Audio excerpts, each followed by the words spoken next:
नमस्कार दर्शकों, मैं हूं डॉक्टर शुक्ला, एक डर्मेटोलॉजिस्ट। स्किन एसडी चैनल में आपका हार्दिक स्वागत है। आज मैं आपको पेम्फिगस के नए इलाज के बारे में बताऊंगा। बहुत से दर्शकों ने मुझे कमेंट्स में लिखा है कि नए इलाज जिसमें रिटुक्सीमैब आए इंजेक्शन आए हैं उसके बारे में एक अलग से वीडियो बनाइए। तो आज मैं उसी रिटुक्सीमैब के बारे में आपको जानकारी दूंगा और इसके अलावा जो दूसरे और नए ट्रीटमेंट आए हैं वो भी मैं आज आपको बताऊंगा कि पेम्फिगस में अब नया क्या ट्रीटमेंट है। देखिए, मैं आपको नए ट्रीटमेंट रिटुक्सीमैब के बारे में बताऊं उससे पहले थोड़ा बहुत आपको पेम्फिगस के बारे में भी जानकारी लेनी जरूरी है, क्योंकि ये जानकारी अगर आप थोड़ा सा शॉर्ट में ले लेंगे तो आपको रिटुक्सीमैब अच्छी तरह से समझ में आ जाएगी नया ट्रीटमेंट क्या है। पेम्फिगस आप जानते हैं एक ऑटो इम्यून डिजीज़ है। ऑटो इम्यून का मतलब ये होता है कि गलती से हमारा इम्यून सिस्टम हमारी बॉडी के खिलाफ ही एंटीबॉडीज़ बनाना चालू कर देता है, जिसको एक्चुअल में बनाना तो चाहिए बाहर की चीज़ों के खिलाफ, लेकिन सिस्टम में खराबी हो जाती है और उस खराबी के कारण से हमारी बॉडी के अगेंस्ट में एंटीबॉडी बन जाती हैं। तो पेम्फिगस एक ऑटो इम्यून डिजीज़ है और ये बड़ी ख़राब डिजीज़ है। ख़राब इन द सेंस कि ये जानलेवा भी हो सकती है, इससे डेथ भी हो जाती है। पेम्फिगस में पूरी बॉडी पे छाले बन जाते हैं, पानी के छाले बन जाते हैं। शुरू होते हैं वो मुंह से, लेकिन उसके बाद धीरे धीरे पूरी बॉडी बन जाते हैं, फेस पे, सिर पे, पेट पे, बैक पे, पूरे शरीर पे बन जाते हैं। और ये फिर क्रॉप्स में आते रहते हैं। कुछ छाले ठीक हो जाते हैं, दूसरे नए निकल आते हैं। तो ये लंबी बीमारी चलती रहती है और इसका अगर ठीक से इलाज नहीं हुआ तो ये जानलेवा साबित हो सकती है। तो अभी तक जो पेम्फिगस के इलाज चल रहे हैं, जो दवाइयाँ चल रही हैं, उनमें प्रॉब्लम क्या है? देखिए, वैसे तो पेम्फिगस की अभी भी बहुत अच्छी दवाइयाँ हैं और उनसे पेम्फिगस ठीक हो जाते हैं। और पुराने ज़माने से अगर अपन कंपेयर करें, पुराने ज़माने में जो दवाइयाँ नहीं थी तब तो बहुत लोग मर जाते थे पेम्फिगस से। लेकिन जब से ये दवाइयाँ आई, स्टेरॉइड्स का यूज चालू हो गया है और दूसरे इम्यूनोसप्रेसिव ड्रग्स चालू हो गई हैं, तब से डेथ बहुत कम हो गई हैं। तो ये जो दवाइयाँ आई हैं उनमें सबसे जो कारगर दवाई अभी तक यूज करते आ रहे हैं और जो सबसे इफेक्टिव है वो है आपके स्टेरॉइड्स। तो इस कॉर्टिकोस्टेरॉइड्स होते हैं। तो ये स्टेरॉइड्स खाने के लिए गोलियों के रूप में भी देते हैं, इंजेक्शन के रूप में भी देते हैं और ये लंबे समय तक देना पड़ता है। जब तक ये एक्टिविटी कंट्रोल में नहीं रहे तब तक आपको बराबर स्टेरॉइड्स लेते रहने पड़ेंगे। लेकिन इनमें प्रॉब्लम ये है कि इनके साइड इफ़ेक्ट्स बहुत होते हैं, क्योंकि स्टेरॉइड्स को बहुत हाई डोजेज में देना पड़ता है। तो हाई डोज देना और लंबे समय तक देना पड़ता है। तो इसके साइड इफ़ेक्ट में आपके ब्लड प्रेशर बढ़ जाता है, ब्लड शुगर बढ़ जाती है, आंखें आपकी कमज़ोर हो सकती हैं, बोन्स कमज़ोर हो सकती हैं, एसिडिटी हो सकती है, मसल वीकनेस हो सकती है। बहुत सारे साइड इफ़ेक्ट इनके होते हैं। फिर इसके बाद स्टेरॉइड्स के अलावा कुछ दूसरी दवाइयाँ भी दी जाती हैं जिनको हम कहते हैं स्टेरॉइड स्पेयरिंग दवाइयाँ, कि जिनके ऐसे साइड इफ़ेक्ट, ख़राब साइड इफ़ेक्ट नहीं होते हैं और उससे स्टेरॉइड की डोज हम कम कर देते हैं। तो जैसे कि एज़ाथायोप्रिन है, माइकोफिनोलेट है और मिथोट्रेक्सेट है, कई दवाइयाँ और हैं जिनको हम दे सकते हैं, डेप्सोन है। तो ये दवाइयाँ भी स्टेरॉइड के कम करने के काम में आती हैं। ये जो गोलियाँ खाते थे इनसे बहुत ज़्यादा साइड इफ़ेक्ट होते थे। उसके बाद नई एक थेरेपी आई जिसको हम बोलते हैं पल्स थेरेपी। उस पल्स थेरेपी में क्या है कि हाई डोजेज के अंदर इंजेक्शन से हम जो है स्टेरॉइड देते थे और वो इंजेक्शन हर महीने दे देते थे। तो ऐसे कई महीनों तक देते रहते थे। तो इससे भी पेम्फिगस में बहुत फ़ायदा हुआ और कई सालों तक लोग अच्छे बने रहते थे। लेकिन इसमें भी साइड इफ़ेक्ट होते थे, लेकिन उतने नहीं होते थे जितने कि स्टेरॉइड की रोज़ गोली खाने से होते थे। तो अब इनके बाद में अब जो नया ट्रीटमेंट आया है, जो बिल्कुल ही मैं कहता हूँ कि एक नया रिवोल्यूशन लेके आया ट्रीटमेंट के अंदर, पेम्फिगस के अंदर, वो है बायोलॉजिक्स। बायोलॉजिक्स का मतलब क्या होता है कि ये दवाइयाँ जो बायोलॉजिक्स होती हैं वो दूसरी दवाइयों की तरह नहीं होती हैं। ये दूसरी दवाइयाँ तो केमिकल्स होती हैं, केमिकल्स से बनाए जाते हैं, लेकिन जो बायोलॉजिक्स होते हैं ये बायोलॉजिक्स आपके लिविंग सेल से तैयार किए जाते हैं। तो लिविंग सेल चाहे बैक्टीरिया के हों, वायरस के हों या दूसरे एनिमल्स के हों, उनके ऊपर ये मॉडिफाई करते हैं, जेनेटिकली मॉडिफाई करते हैं और फिर वहाँ एंटीबॉडीज़ पैदा करते हैं और वो एंटीबॉडीज़ ये मोनोक्लोनल एंटीबॉडीज़ होती हैं। तो रिटुक्सीमैब भी एक मोनोक्लोनल एंटीबॉडी है। इसको जानवर के ऊपर तैयार किया जाए, जानवर के जो सेल्स होते हैं उसके ऊपर ये तैयार किया जाते हैं एंटीबॉडीज़। तो अब ये काम कैसे करते हैं रिटुक्सीमैब? बहुत कारगर दवाई सिद्ध हुई है, इसमें कोई शक नहीं है। ये काम कैसे करती है? तो ये काम ऐसे करती है कि ये जो पेम्फिगस होता है, पेम्फिगस में क्या प्रॉब्लम होती है कि अपने छाले पड़ जाते हैं। छाले क्यों पड़ते हैं? क्योंकि अपने जो स्किन के सेल्स होते हैं वो सेल्स आपस में एक स्ट्रक्चर से जुड़े होते हैं, एक टिश्यूज होते हैं जिनको हम बोलते हैं डेस्मोसोम्स।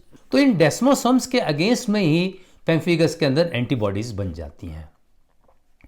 तो ये जो रिटुक्सीमैब है, मोनोक्लोनल एंटीबॉडीज है, तो ये इन जो ऑटो एंटीबॉडीज हैं इनको खत्म करेगी, इनको बनाने वाले सेल्स को खत्म करेगी।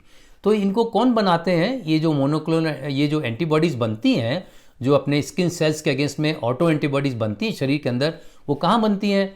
हमारे एक सेल्स होते हैं, वाइट सेल्स, जो वाइट सेल और रेड सेल होते हैं ब्लड में, आप जानते हैं। तो इम्यून सिस्टम के जो सेल्स हैं वाइट सेल, उसमें एक सेल होते हैं बी सेल, एक से बी सेल होते हैं, एक टी सेल होते हैं। तो जो बी सेल होते हैं, बी सेल जो है ये ऑटो एंटीबॉडीज बनाते हैं आपकी पेम्फिगस वाली। तो ये रिटुक्सीमैब है, इन बी सेल्स को खत्म करेगी, इन बी सेल्स को डिस्ट्रॉय करेगी। तो एक तरह से जो रिटुक्सीमैब है वो एक टारगेटेड थेरेपी है। तो बाकी जितने भी आप थेरेपी देते हैं, चाहे स्टेरॉइड दो या दूसरी चीज़ें आप दो एजाथाइप्रिन दो या और कोई दवाई दो, वो सब पूरी बॉडी के ऊपर, पूरे इम्यून सिस्टम को आपको जो है आपको सप्रेस करेंगे। लेकिन ये टारगेटेड थेरेपी है, सिर्फ बी सेल जो हैं, जो ऑटो एंटीबॉडीज बना रहे हैं, उनको डिस्ट्रॉय करेगी। तो इसका फ़ायदा ये हुआ कि ये पूरे शरीर में नुकसान नहीं होते हैं, सिर्फ कुछ एरियाज में, मतलब जिस बी सेल के कारण से जो नुकसान होंगे वही होंगे, बाकी नुकसान नहीं होते हैं। तो इसलिए ये बहुत अच्छी थेरेपी है। जो बायोलॉजिक्स होते हैं उनका फ़ायदा ये होता है कि पूरे शरीर पे नुकसान नहीं होते। लेकिन फिर भी ये आपको चूँकि इम्यून सिस्टम को नुकसान पहुंचाते हैं, तो इसलिए इनको देने से पहले आपको कुछ टेस्ट कराने पड़ेंगे। हमें ये देखना पड़ेगा कि आपकी बॉडी में कहीं कोई इन्फेक्शन तो नहीं है। इन्फेक्शन को रूल आउट करना पड़ेगा, क्योंकि अगर आपने कोई इन्फेक्शन किसी तरह से हुआ और आपने ये रिटुक्सीमैब दिया तो फिर वो इन्फेक्शन फ्लेयर अप हो जाएगा, इन्फेक्शन बढ़ जाएगा। और ख़ासकर हमें टीबी का ध्यान रखना पड़ता है, क्योंकि हमारे देश में और आसपास के दूसरे देशों में टीबी बहुत कॉमन है। तो इसलिए ये देखना पड़ेगा टीबी तो नहीं है। तो इसलिए इंजेक्शन देने से पहले आपको कुछ टेस्ट कराने पड़ेंगे, ब्लड टेस्ट कराने पड़ेंगे, सोनोग्राफी होगी, आपके टीबी का टेस्ट होगा, आपके एक्सरे होगा और दूसरे ब्लड टेस्ट भी होंगे, जिससे देखेंगे कि कोई आपको किसी तरह का कोई इन्फेक्शन तो नहीं है। एक दफ़े ये क्लियर हो गया कि आपके बॉडी में कोई इन्फेक्शन नहीं है, फिर हम इस रिटुक्सीमैब को दे सकते हैं। इसको कैसे देंगे? इसको हम इस तरह से नहीं कि जैसे आप घर में कोई इंजेक्शन लगा लो, इसके लिए आपको अस्पताल में जाना पड़ेगा और एक दिन के लिए आप समझ लीजिए एडमिट होना पड़ेगा। एक दिन के लिए डे केयर जिसे कहते हैं, डे केयर में आपको जाना पड़ेगा।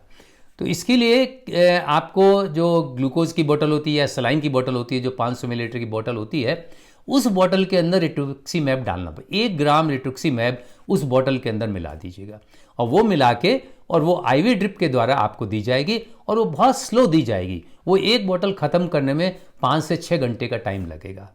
तो इस तरह से आपको पहली डोज रिटुक्सीमैब की दे दी जाएगी 1 ग्राम की। उसके बाद हम 15 दिन बाद फिर यही रिपीट करेंगे इसको, फिर उसी तरह से देंगे। लेकिन अब की थोड़ा इतना स्लो देने की जरूरत नहीं पड़ेगी, अब की 5-6 घंटे के बजाय 2-3 घंटे में ये दे देंगे आपको। तो ये 2 डोज आपको देनी पड़ेंगी, पहले 1 डोज 1 ग्राम की, फिर 15 दिन बाद फिर 1 ग्राम की डोज देंगे रिटुक्सीमैब की। इसके बाद फिर आपकी लंबी छुट्टी है, फिर आपको 1 साल बाद हम आपको डोज देंगे फिर 1 ग्राम की, और उसके बाद हर 6 महीने में आपको डोज देंगे। तो इस तरह से देते रहेंगे तो आपकी बीमारी जो पेम्फिगस है वो पूरी तरह से कंट्रोल में रहेगी। अगर बीच में आप देखते हैं कि इंजेक्शन देने के बावजूद भी फिर आपकी बीमारी हो गई है, फिर रिलैप्स हो गया है, तो फिर हम एक बार 1 ग्राम वाला कोर्स वापस हमें दे सकते हैं। तो रिटुक्सीमैब जो देते हैं इसके साथ हम स्टेरॉइड भी थोड़ा चालू रखेंगे। देखिए, जब कभी पेम्फिगस का पेशेंट आता है तो अभी तक तो जनरली यही होता है कि उसके सीधे सबसे पहले फर्स्ट लाइन जो थेरेपी है वो स्टेरॉइड्स की है। स्टेरॉइड्स चालू कर देते हैं, उससे एक दफ़ा कंट्रोल कर देते हैं। तो वो स्टेरॉइड्स आपके चालू रहेंगे लेकिन उनकी डोज कम हो जाएगी। लेकिन आजकल अब ऐसा हो गया है कि बहुत से डॉक्टर्स ऐसा कर रहे हैं कि जो ही पेम्फिगस का फर्स्ट केस देखा आपने, देखते ही हम स्टेरॉइड तो थोड़ा बहुत दे सकते हैं, लेकिन रिटुक्सीमैब फर्स्ट लाइन ट्रीटमेंट देंगे। शुरू में ही आप रिटुक्सीमैब दे देंगे। तो रिटुक्सीमैब के साथ स्टेरॉइड थोड़ा चलता रहेगा, उसकी डोज बहुत कम हो जाएगी और धीरे धीरे हो सकता है स्टेरॉइड बिल्कुल बंद हो जाए और अकेला रिटुक्सीमैब से आपका कंट्रोल हो जाए। और ये कंट्रोल बहुत अच्छा चलता है, जिसको हम बोलते हैं रिमिशन, कि बहुत दिनों तक बिना बीमारी के आप रह सकते हैं, बीमारी से फ्री रह सकते हैं। और ये देखा गया है ऐसे स्टडीज़ में कि इवन 7 साल तक केवल रिटुक्सीमैब से आदमी बिल्कुल बीमारी से फ्री हो गया, कोई स्टेरॉइड वगैरह उसको नहीं दिया गया है।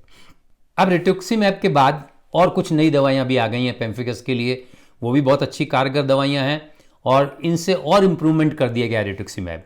तो रिटुक्सीमैब तो आप जानते हैं अभी कि वो आपके आईवी ड्रिप के द्वारा दी जाती हैं। अब एक नई सेकेंड जनरेशन की जो बायोलॉजिक आई है उसको कहते हैं वेल्टुजुमैब। तो वेल्टुजुमैब जो है उसको आप सबक्यूटेनियसली लगा सकते हैं, मतलब आप उसको अभी सीधे स्किन के नीचे लगा सकते हैं। हालांकि अभी वो FDA से अप्रूव नहीं हुई है पेम्फिगस के लिए, लेकिन जब ये अप्रूव हो जाएगी तो ये और भी आराम हो जाएगा कि आपको ये ड्रिप नहीं लगवानी पड़ेगी। ऐसे तो पेम्फिगस के लिए रिटुक्सीमैब बहुत पहले 2018 में ही आपके FDA से अप्रूव हो गई थी। हालांकि ये दवाई तो बहुत लंबे समय से चलती आ रही है, लेकिन अप्रूवल इसका 2018 में हुआ है, लेकिन अब इसको बहुत कॉमनली यूज़ करने लग गए हैं। तो जो सेकेंड जनरेशन की आई है वेल्टुजुमैब, ये भी बहुत अच्छी दवाई है, लेकिन अभी इसका कॉमन यूज चालू नहीं हुआ है। अब इसी तरह से कुछ और दवाइयाँ भी पेम्फिगस में यूज़ होने लग गई हैं। उनमें से एक दवाई है IV इम्यूनोग्लोबुलिन्स। तो इम्यूनोग्लोबुलिन्स आप जानते हैं, ये इम्यूनोग्लोबुलिन्स वो होती हैं कि जो एंटीबॉडीज़ बनाती हैं, एंटीबॉडीज़ होती हैं। तो ये इम्यूनोग्लोबुलिन्स क्या हेल्दी इंडिविजुअल्स के इम्यूनोग्लोबुलिन्स आप ले लेते हैं, जिस तरह से ब्लड डोनेशन होता है ऐसा ब्लड लेके और उसमें से इम्यूनोग्लोबुलिन निकाल लेंगे और उनको फिर इस पेम्फिगस पेशेंट के अंदर इंजेक्ट कर देंगे। तो ये भी कई पेशेंट्स के अंदर बहुत कारगर सिद्ध हुई है और बहुत अच्छी दवाई भी सिद्ध हुई है। इसके अलावा कुछ नई खाने की दवाइयाँ भी आई हैं। खाने की दवाइयों में BTK इनहिबिटर्स आए हैं। BTK इनहिबिटर्स क्या होते हैं कि कुछ एंजाइम्स होते हैं और वो एंजाइम्स जो है वो बी सेल जो आपके ऑटो एंटीबॉडीज बनाते हैं उन बी सेल को बनने नहीं देंगे, जो खराब बी सेल हैं उनको बनने नहीं देंगे, उनको ब्लॉक कर देंगे। तो ये एंजाइम्स जो हैं BTK इनहिबिटर्स, ये भी बड़े अच्छे हैं। ये खाने की गोलियां हैं, लेकिन अभी तक ये अप्रूव नहीं हुई हैं और जब अप्रूवल आ जाएगा तब ये भी और। तो इस तरह से कई और बायोलॉजिक्स आई हैं, कई और BTK इनहिबिटर्स आए हैं। तो ये सब नई नई दवाइयाँ पेम्फिगस के अंदर आ रही हैं और उससे आने वालों समय के अंदर ये काफ़ी कारगर सिद्ध हो गई। अब अभी प्रॉब्लम क्या है, आपके जो रिटुक्सीमैब देते हैं बहुत अच्छी दवाई है, कोई शक नहीं इसके अंदर, लेकिन थोड़ा सा एक अपने पास प्रॉब्लम ये है कि इसकी कॉस्ट ज़्यादा है। एक इंजेक्शन की कॉस्ट अभी 15,000 है। तो मतलब एक कोर्स आप लेंगे 15 दिन वाला जो है, 15 दिन के बाद तो 30,000 रुपये खर्च हो जाएंगे और फिर तो उसके बाद फिर 15,000 एक साल बाद खर्च होंगे। तो मतलब आम आदमी के पहुंच से अभी इतनी ज़्यादा पहुंच नहीं है, इतनी कॉमन नहीं है। तो धीरे धीरे इनकी कॉस्ट कम होगी, पहले से कम हो गई, पहले इसकी कॉस्ट बहुत ज़्यादा थी। तो आज मैं समझता हूँ जो जानकारी मैंने आपको पेम्फिगस के बारे में दी है, इससे ज़रूर जो लोग इससे अफेक्टेड हैं, जो इसके बारे में जानकारी चाहते हैं, उनको फ़ायदा हुआ होगा, ये जानकारी अच्छी लगी होगी। तो इस वीडियो को आप सब्सक्राइब करें और आज के लिए बस इतना ही। अगली बार फिर किसी नए टॉपिक के साथ आपके सामने उपस्थित होऊंगा। तब तक के लिए आपसे यह चाहता हूँ, वीडियो देखने के लिए बहुत बहुत धन्यवाद।